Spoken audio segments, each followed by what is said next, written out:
नासिर मांधी में हां ॾारींदड़ हादसो पेश आयो। वेगन मोटरसाइकिल जे टक्कर में ॿाड़ी पीउ ऐं माउ समेत थॾे ते फ़ौत। ॿ ॼणा ज़ख़्मी थी पिया आहिनि। उन हवाले सां वधीक अपडेट करे रहियो आहे बांधी मां SS न्यूज़ जो रिपोर्टर मोहम्मद हनीफ़ जमाली। जी मोहम्मद हनीफ़ जमाली, छा तफ़सील आहिनि? जी मां अव्हांखे ॿुधाईंदो हलां। बांदी में हां ॾारींदड़ हादसो। वेगन ऐं मोटरसाइकिल जे टक्कर में ॿारड़ी पीउ ऐं माउ समेत तॾे ते फ़ौत। 2 ॼणा सख़्त ज़ख़्मी थी पिया।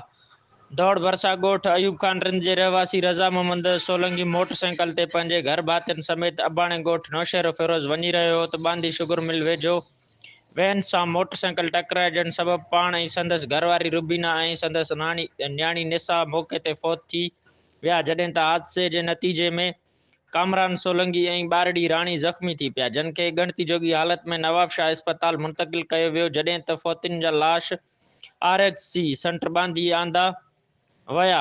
बांदी पुलिस पारां फ़ौतियुनि जे वारसनि खे इतलाह ॾिनो वियो, जेकी लाश वसूल करण लाइ अची रहिया आहिनि।